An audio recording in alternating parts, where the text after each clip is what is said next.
Everyone, welcome to America Meditating Radio and the Next Normal. I'm your host, Sister Jenna.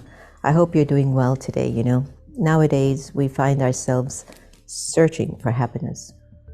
I don't remember if I've been searching for happiness, but one of the things that I've known now on my journey is I am that. What's the problem? I am that. And what I've noticed that's been holding me back are the issues and the feelings and whatever the soul has been throughout time. It has held me back from recognizing one of my greatest strengths is to be happy. And with my happiness, I'm nourished. And with my nourishment, I'll tell you this, you can do so much service. One of the most beautiful forms of service is just to show up with a smile on your face. Have you ever waken up in the morning and you turn to your spouse or your friend or your partner or whatever, you say good morning and they look at you grumpy? What's so good about it? I was like, all I said was good morning. The least you could have said is just a warm hello. And it just ruins your entire day. And at that moment you forgot, but happiness is my religion. One of the things I've seen too is that we forget that over and over again, thinking it's an external thing, and it isn't.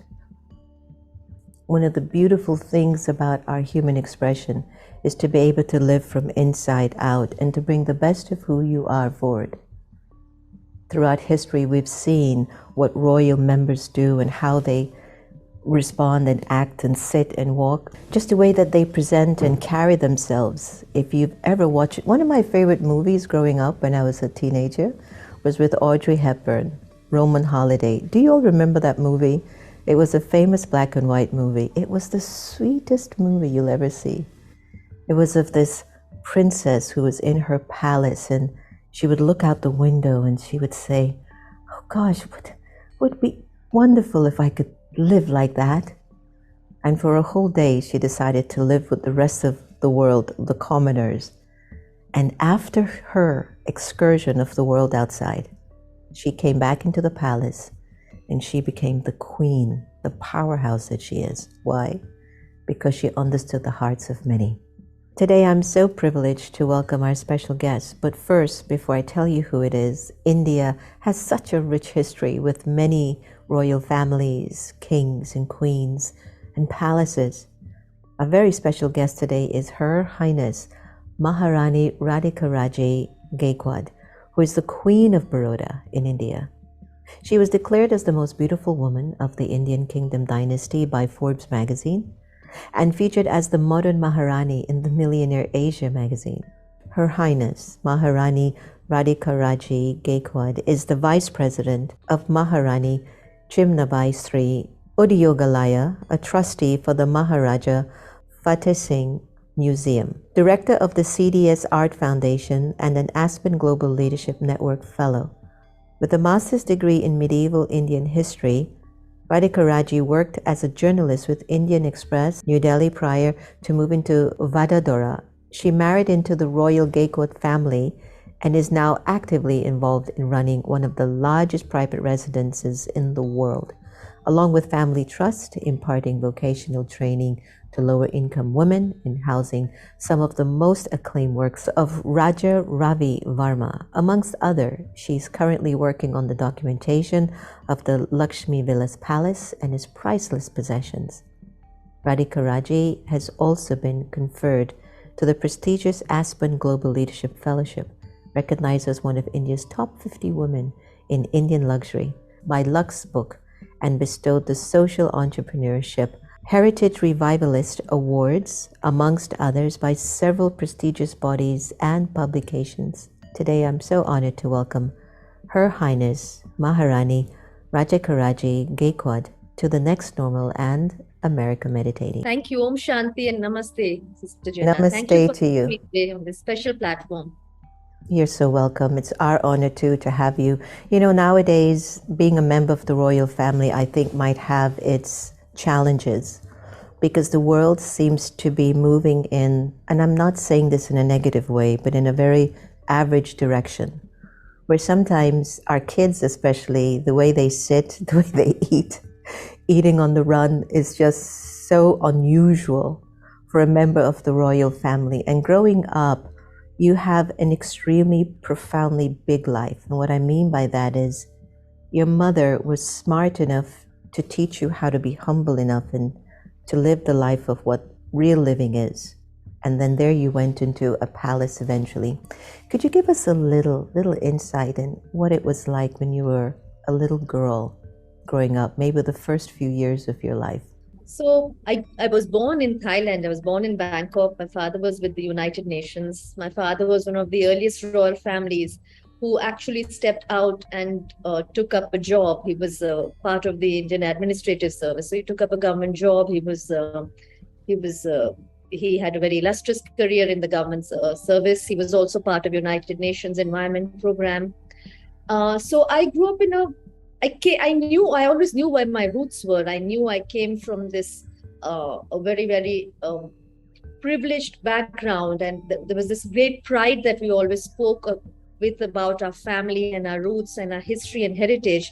And yet we were very forward looking because I grew up in a very, very egalitarian society, working class families. I lived in a colony which were all full of officers, just like my father, with children like me going to public school. I mean, in my case, I was going to a convent school, but, taking public transport, knowing the prices of things and, what we could afford, what we could not in my father's salary. So it was a very, very real, rooted life. And at the same time, the honor and the privilege that came with being born into a certain family was also very, very valued. And I grew up balancing that very easily and very effortlessly. And that really helped me in my way forward, because when I got married into the family that I am, and the kind of, the history and legacy that the House of Baroda carries and the name of the Gaekwads carries, it could be very overwhelming for someone who doesn't understand it, or who has never had to really, carry or bear a big family name. So that it really helped me, and it also kept me again looking outward, looking forward, and that's why I was able to make progress in what I believed in the work that I believed in. So everything goes back to the grounding and rooting, and I'm very grateful to my parents that they were able to balance it, and hence so was I and my sister. And I remember, because you were talking about values and family, and I remember my father always saying that as a father, that he's providing for us and giving us safety and security, but the sanskars, or the values, are passed down from the mother. And it is so true now that I'm a mother myself of two daughters, that there is so much you lead by example. Just how you address your staff at home, the elders in the house, a lot of that, because a woman in India still is the epicenter of a family and home. Yeah. And a lot of those values and softness or integrity and character come from how a woman conducts herself and is hence treated. Very true. And I realized that more and more, as my mother being a housewife, she always had her head covered. You don't take the mother as seriously as you would, I would say, take my father, who was, an officer. He had people opening doors for him and 3 cars lined up at all times. And, my mother with the softness, leading at home. But as you become a mother yourself, and you realize that there's so, as much as I have learned from my father, my intuition comes from my mother. Yeah, well, you're right. The role of mothers are really crucial, because now my mother's living with me, and she has an acute state of dementia. So she's extremely entertaining, to say the least. And I use that word very royally, that she's very entertaining. And, whatever she did, because she was orphaned at 7, but there was something about her, Her Highness, that she just put in me, she put those values and that simplicity and those qualities in me that I tell you, because of her, I am so large in my thinking and feeling where the world is concerned. You have broken many boundaries, and you've said that I've broken, traditional stereotypes. You set your own boundaries, so to speak. And most importantly, I've done only what I was not expected of me, you said. And that's the heirloom I'm passing down to your daughters. You've said that, to choose a life that they want to live and have no regrets at all. What has given you the courage and the tenacity to break from traditional, traditions like this? I think it comes from within, Sister Jenna, because honestly, my parents have been most loving and supporting, but they never really told me to break any boundaries. Or I think it comes from within. There comes a stage in your life when you question yourself, and why are you here? Why are you in this privileged place? What can you really, what change can you bring? What you can give to society? What is your purpose of life? I mean, this is a question one starts asking themselves. You've got a beautiful home, you've got a very secure family, you've got healthy, loving children, you've got everything, and you feel now isn't it time for me to give back? I've got more than I have asked for. Now how can I be really of service? And when it really comes from a very clean intent, then there is a fearlessness that comes with it. That is what I have found. If I'm able to know that there is no ulterior motive in it for me, I really just want to do it because I feel passionately about something. And why is it the way it is? Why can it not improve? And there a fearlessness comes. I have experienced it. And like you said, when you become love, you become happiness, you become strength, it is, you just feel it from within. You become all of those things. That's so true. I'm an anomaly in the Brahma Kumaris too. There is definitely no duplication of me around. And I love that. And you hit it on the nail. It's a cleanliness inside that when you do that seva, you are fearless in doing it. There isn't an ulterior motive. You just know, why can't we all get along? Why can't we just accept people for who they are? Why can't we just improve not only our own lives, but the lives of others around us? And you hit it on the nail. And I think everyone who just heard what Her Highness just said, it is when you have no ulterior motive and you do something from the cleanliness of your heart, you are fearless. Don't you ever forget what she's just said. You become fearless in whatever it is God calls you to do. Now listen, I know you've worked closely with Indian artisans to highlight their plight and to give them a platform, even during the lockdown. Could you tell us a little bit about some of your contributions in this area? So, not many people know that the second largest income generator in India is the craft sector, second to farming. And yet not enough is known about their condition, their plight, how they're languishing under the substandard conditions under which they exist and continue to sustain our heritage and craft of India, which we're so proud of. And that is the tangible aspect of India's tradition and culture, that is craft. And it is sustainable, it is eco-friendly, it is, like I said, an employment generator. And yet not enough is done for these people.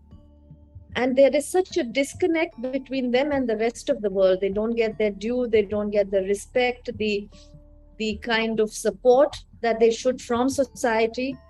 And it was, in the lockdown, what I realized was when I was reaching out to them, actually they were reaching out to me because I've always been in touch with the artisans, and they were reaching out really in this desperate attempt to sell the stocks that they were lugged with because their orders had got cancelled from shops. The fairs that they would usually display their wares in were cancelled because people could not congregate. They were in really truly languishing. They did not know where their next meal would come for. They anyway are live without electricity. They live, most of them have their hand looms sitting in the middle of the house. And they create these beautiful things, which were once part of our daily life, Sister Jenna. And just now, because of the disconnect and because we are become such a consumerist society, we now look at these objects as objects of luxury, which was never the case. A sari was worn every day. Your baskets were woven by hand. Your fabric was spun. Everything was handmade. Yeah.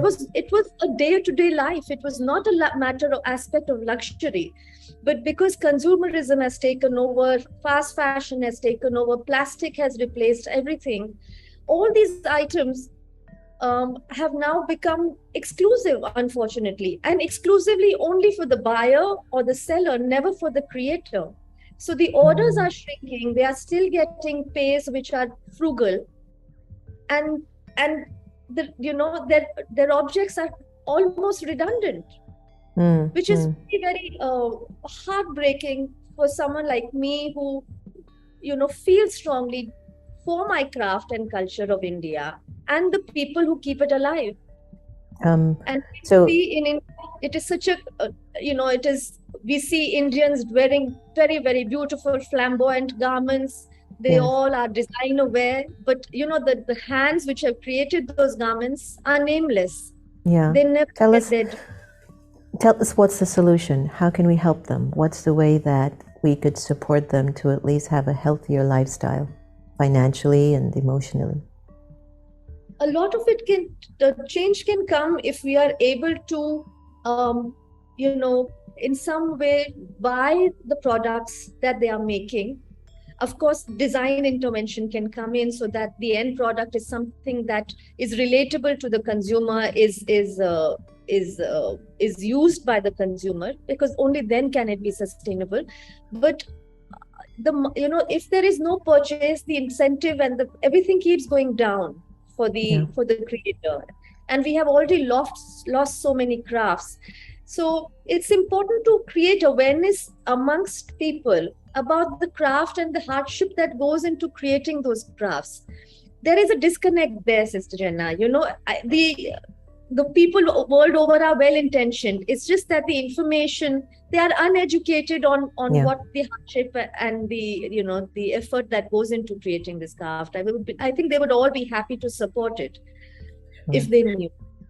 Good. So definitely more awareness, and definitely for us to keep supporting their work more and more.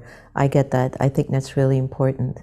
It's important work, and especially the fact that we're moving into the digital age. It gets scary. Like, how does their work continue to increase where there's an integration? Or maybe it doesn't have to. Maybe it stays the way that it is as something beautiful to support in the journey. We're unfolding, aren't we, Her Highness? We're learning how to unfold and find solutions in this fast-paced world that we're in. Through your women's organization, you have initiated a unique drive to train women to become drivers, especially for primary school children. What's the initiative and why is it so important? And one of the things I've loved about royalty, they love driving fast. And I think initiating women to drive, I know that's been an issue in Saudi Arabia, where another one of our friends there, and the member of the royal family, has been a very strong voice for women to drive and have this independence. But what's the reason for you getting behind that? Very odd. I was just having this conversation on the table with my family today about where this really came from. And it came from my own experience because, like I said, I came from a conservative background, so to speak, because of the privileges. And my father was never keen that I learn to drive. And a friend of mine taught me. And I went when I was 18, and I went and stood in a line as a regular person. And it was a long line to apply for my temporary license.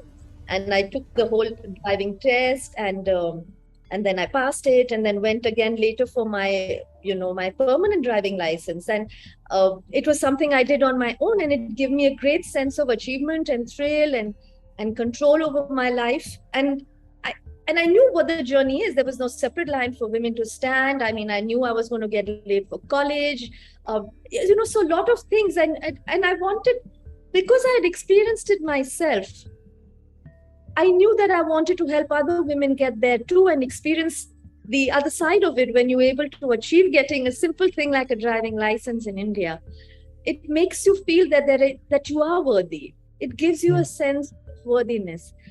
And also because I have two daughters of my own, I would never send them alone with the driver. You know, in India we have drivers and we have helpers. There would always be me or the helper going along because of instances of sexual abuse, you know, and small children not being able to, you know, Defend themselves. articulate it to their family, or, you know, be able to save themselves. And I would pick up the newspaper and I would read these stories about children, you know, having experiences, and they're going undetected. Undocumented. Yeah. Yeah. Yes. And it would just, my eyes would well up and it would make me so angry, you know. And it's not the parents' fault, because a lot of them are working, a lot of them, you know, they put them in this public transport, and they trust the driver, and, you know, it's these things happen. Nobody intends them to happen, but they do. And I realize a simple thing like putting a woman at the steering wheel, you know, could make such a difference. It does. Just like it does.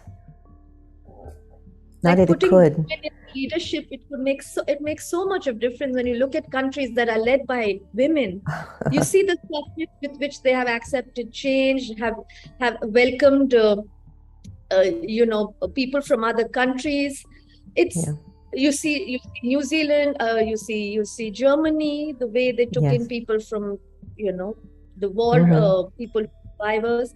It's a different softness the world will receive if we put women in the driver's seat. I agree with you 100%. And it gives them an element of freedom and confidence, and they can actually help to support the family better than make it be a strain only on the man. You know, because sometimes a lot of men actually are scared. They're not sure if they will be able to keep maintaining the family on their own. You know, things happen. Investments go astray, or people lose their jobs, or you get sick, and the poor man and the poor father is like, I don't know how I'm going to support the family, but he feels his role as a man is only to do that. And yet we're in an era now where the role of a family is to have a conversation with your wife and ask her, would you like to go for higher education? Would you like to work? Do you want to drive? These are the things that are imperative to begin to have as conversations, so that family can feel very wholesome, you know, and rich. And I'm happy about this age that we're in, Her Highness, because now we're at least beginning these conversations. 100 years ago, we would never talk about these things, would we? We would get hung. So my batch of drivers that we have trained, we picked up through our drive during the pandemic. And a lot of them are, you know, have lost their fathers. They had, you know, they had auto rickshaws, three-wheelers and taxis, and which were taken on loan, and the fathers passed away in COVID, and they're not able to pay installments. So they want to drive. They want to be able to, you know, use that vehicle and earn a living out of it. Some of their brothers have gone into depression, are not able to earn. So it's, you know, women are realizing, and the men are also slowly accepting. And I think the COVID time was really a leveler. It was really about survival. It really wasn't anymore about gender. So I see, when I look at these instances, that women have been able to now assume a role of responsibility, willingly or unwillingly, because circumstances have been such. Beautiful. You know, it comes back to us beginning to see each other as souls at the deeper level, and that we're not our name, our gender, our role, our title, our religion. That if we're just communicating with each other at a human level, at that physical level, and that all I see is what I've been conditioned to believe or interpret you as, it can change our bhavna, it can change our feelings for each other. You've been a big supporter of the transgender community and the LGBTQ community, which is huge. It is an area in India that needs a lot of understanding. Even here in America, we have various issues going on here, and they're even rolling back many laws that would give them the freedom to love what they wish. My understanding of this is, hey, we're all souls and we're playing out a part. It just seems now that I have to play this one out, and the question is, can you just love me? I'm struggling with how I'm born this way. All I'm asking, love me, respect me, and give me time to process what I'm going through and what I am in this incarnation. And I believe that if we give love and respect to souls of all communities, but in particular the LGBTQIA community, imagine how much they can contribute with their artistic ways, their intelligence, their way of just showing up in the world so openly and so authentic. Tell us a little bit in terms of what was it that was the genesis behind you're going to support a community, especially in India, that's been so ostracized for so long. Again, Sister Jenna, it was connected to my interactions with people during COVID. And I saw this community really struggling and languishing because they'd already been rejected by family and society. They're already struggling. And they felt even more segregated and isolated in this time. And I realized that my own eyes had been closed to them. I mean, working so much with society and women, and always known about them and had compassion for them, but never really thought of taking up a cause which related to them till there they were, before me. And I realized that a lot of, so for me, it became really, a very, very strong emotion that I want to work with them. I look at it with great humility. I am very small in really uplifting people. I just want to hold hands and walk together, and that's the intent. Even with inclusivity, it's not about championing anyone or patronizing anyone. It's just about let's get through these times together, and let's understand each other. I want to know more about you. Tell me more. How can you and I be friends? It comes from a place of curiosity, a kind curiosity that I want to know you. I want to know your journey. You're different from me, but you don't have to be separated from me. That's the intent, really. Beautiful.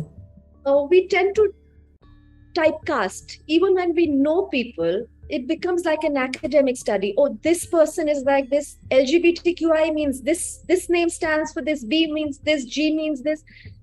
We stop looking at them as humans and souls, and we kind of typecast that these are the characteristics.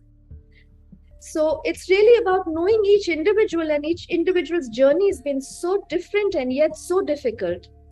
Yeah. So it's really just about connecting at that level. I feel the same way. It was like I was remembering I was at a conference doing a keynote in California, and present was this tall, beautiful, black woman.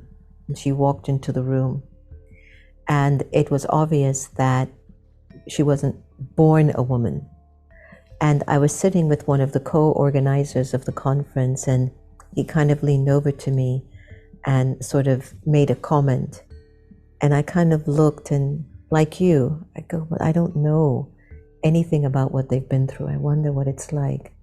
And so what I did, I went over to her, and I just sat with her, and I says, hi, I'm Sister Jenna.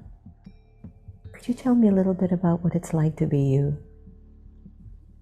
Her Highness, she says no one has ever asked her that. And it gave me insight into her struggle and the challenge of a sanskar from a previous birth that just wouldn't release her from the part.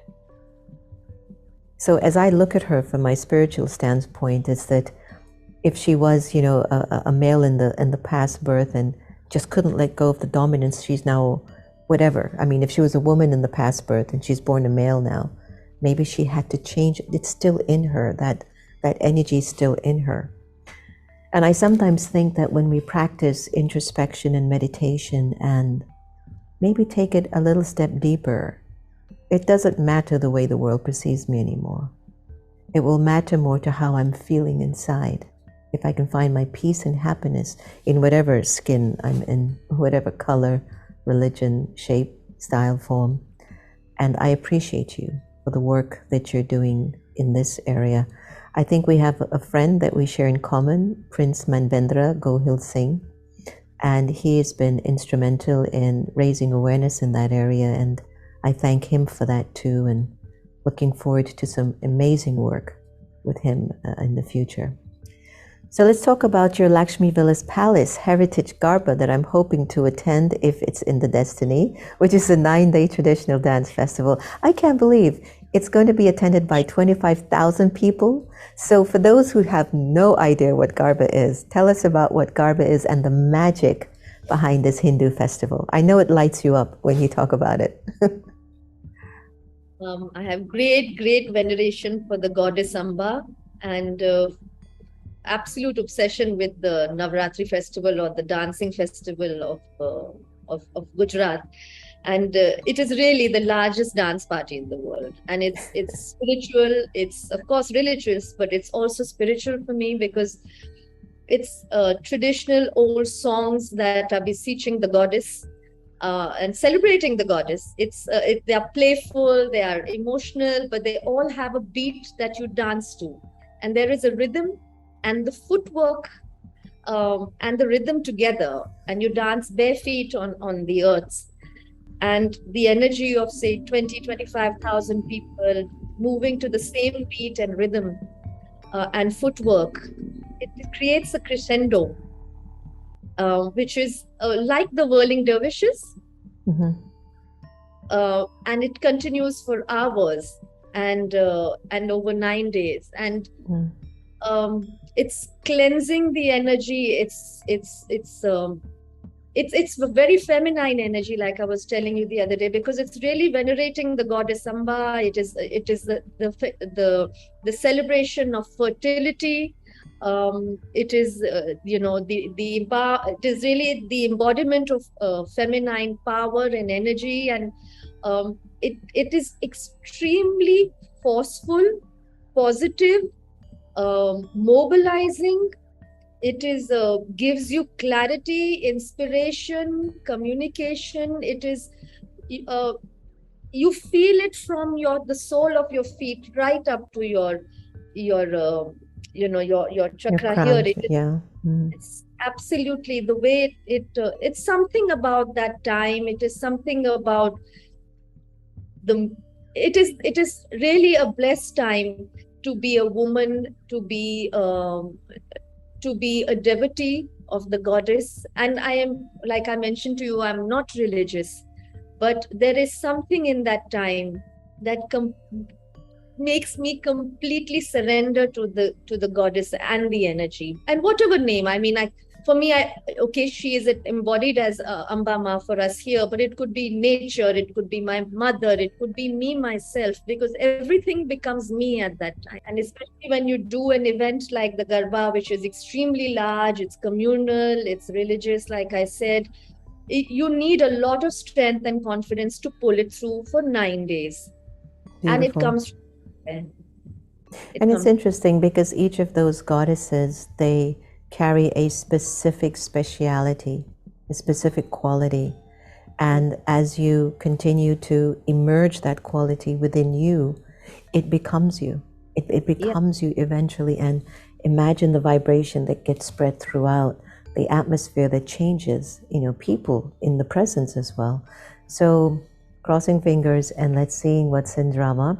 And if we make it, it'll be nice to see that Netflix crew filming that, including the television production that they're doing for Prince Manvendra. So looking forward to that scene. So you live in a very small home, I was told. Do you ever get lost in there? Ever? I used to, Sister Jenna. I used to get lost.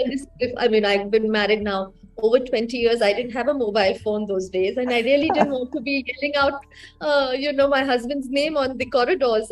They all, I got lost a lot. But I made sure I didn't know where the kitchen was for at least 4-5 months. I didn't want to know. That's very smart of you. So it's the world's largest private residence, and I'm amazed by its history and its, 12 years of completion. The fact that it was started in 1878, it got finished. Does it feel like now, 20-something years later, living in that space? Where's your favorite place in the palace? Actually, I love the courtyards. We have beautiful green pockets of courtyards in the palace. and the exterior, when you look out, like as I am at this point, I'm looking out of the glass doors, and it's just beautiful, lush green, beautiful old trees. And my husband Samarjit Singh has, landscaped a beautiful golf course around the palace. It's one of the few palaces around the world that is encircled by a golf course. I love It's just that. the beauty of nature and handcrafted architecture. It's I've got best of both the worlds. Do you play golf? No, it's a little bit like hockey for me. The ball doesn't lift. I don't have one athletic bone in me, but my husband does, and thankfully my goals have gone after him. So, You know what? I've often thought the same. Like, I'm the worst in athletics as well. One of my best friends, she runs the largest church here in DC.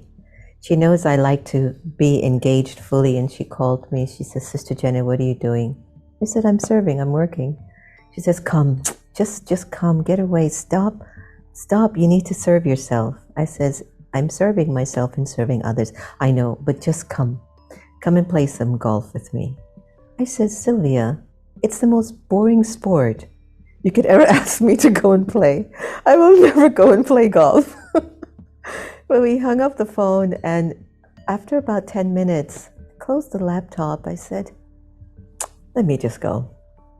And so I just went, and I met her on the golf course. Her Highness, would you believe, on my first swing of my golf club, I hit that ball straight down. And Reverend Sylvia said, Sister Jenna, are you sure you've never played golf? I go, I told you this is such a boring sport. What's so hard? There's a ball, if I have a stick, and you tell me to throw it down here. And ever so often she said, that was a lucky shot. Try again. I did it again. Wait a minute. Try one more time. But you have to look at the ball. You can't just hit a ball and not look at it. I said, but I know where the ball is. Why have to look at it? And sure enough, it turns out that it looks like I'm a natural. I didn't know. So she paid for courses from me for a coach.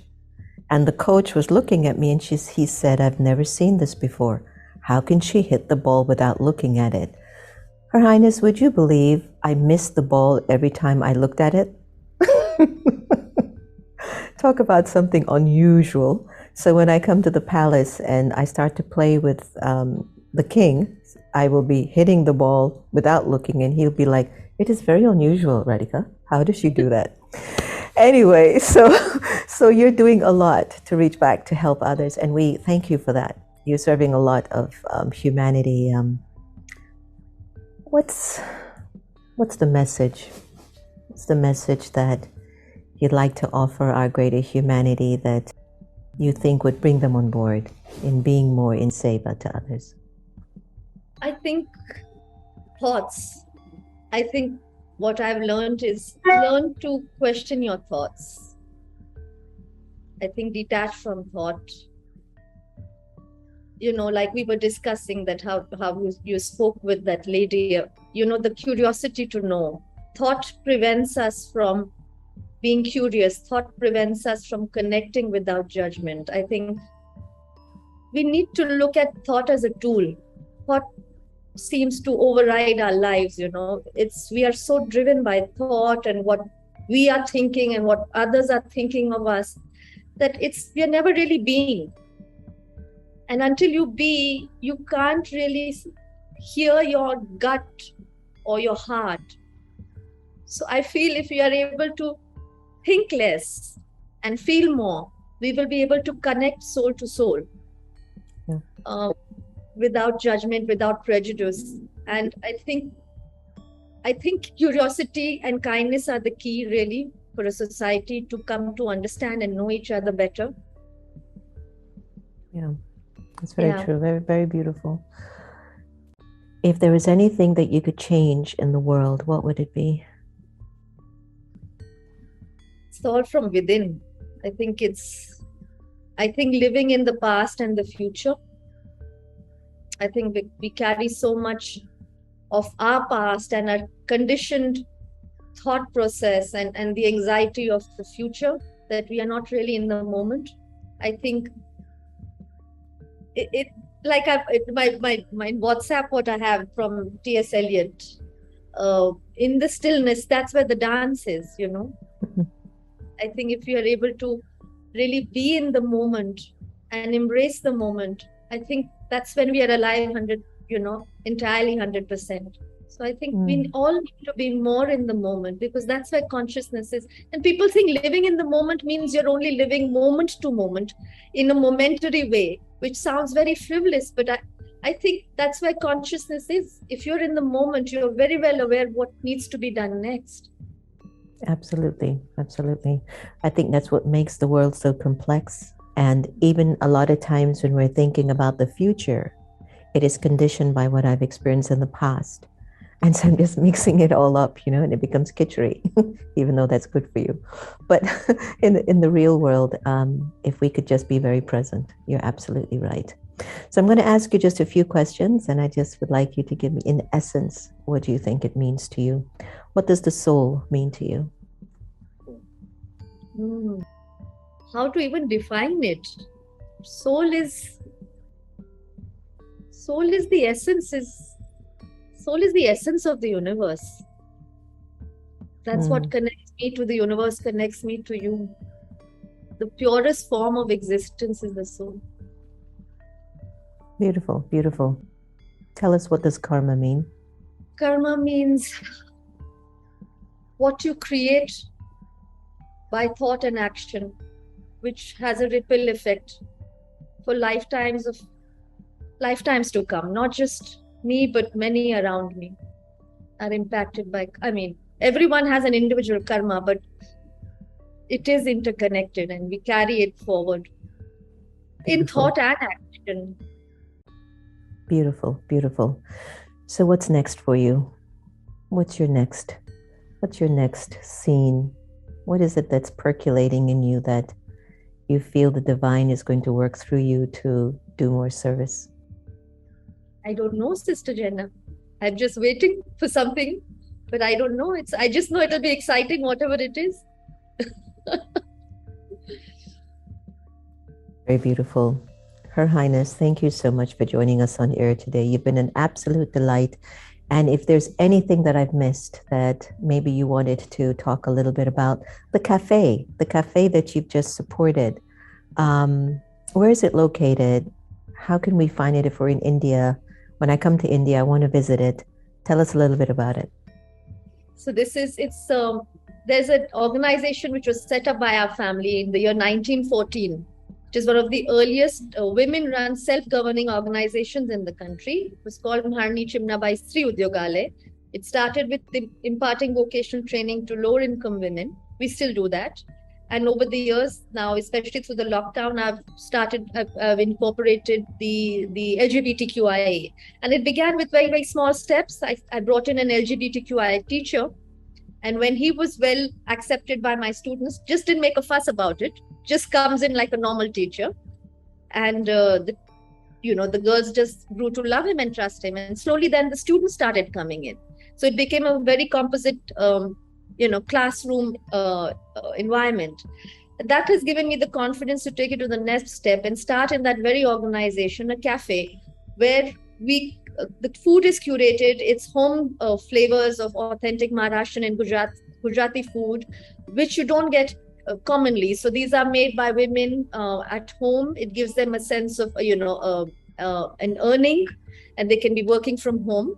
And the people who come to the cafe will get a local food experience they can't get anywhere else. And the cafe will be run and managed by the LGBTQI community, so that the people who come meet this community at a professional and level where it's all normalized. It's not that there's a segregation, we are going to a cafe that is run by LGBTQI so that we get to see something different and we can all ogle and smirk. The idea is that they're just like everyone else. And that's when the connections and the myths break off and the new connections form, and you learn to trust and get to know each other better. So really normalizing these different communities and including them. And where exactly is it located? It's really the heart of the city of Baroda city, Vadodara. and the old part of the town, and we have a lovely lake right outside it. So it's a beautiful view, and it's a beautiful old building. I must take you there when you come. Beautiful. Looking forward to it. Thank you so very much for all that you're doing, and my good wishes, pure feelings, unlimited blessings are with you for your continued service to the world. And we appreciate the fact that you serve fearlessly because you're coming from a clean place. Thank you so much. Thank you so much. All the very best. All right, everyone. So we've gotten quite a lot today from Her Royal Highness, who we've really gotten into her heart, and she has shared with us a lot in which her life means, what she's doing, how it's being moved through her. It doesn't matter where you come from. It's all about what's in your heart. It doesn't matter how rich or poor or black or white, if you're gay or straight, Muslim, Hindu, Jewish, Christian. What is your problem? Come from an area of the soul and recognize that if you're God's child, you will not hate or hurt or give sorrow or take sorrow from anyone. No one. Find your purpose now. And hopefully our conversation today has inspired you to break norms for yourself, to stop living under the rules of individuals who have no vision. And even when you're breaking down these walls and you're moving forward and people are watching that you're making changes, and you know what they'll do? They'll start to criticize, judge, and complain about you and talk even bad about you. You know why they do that? They don't sense the power. They don't think they themselves have the power to do what you're doing. So they go that route. And it's okay. Bless them anyway. Give them your good wishes and pure feelings. It's the only way we're going to transform lives. Thank you so much for joining us today. Remember, no one can take away your happiness unless you give them permission. Remember that? And I suspect that we're here to love each other the same. Take care. Be well.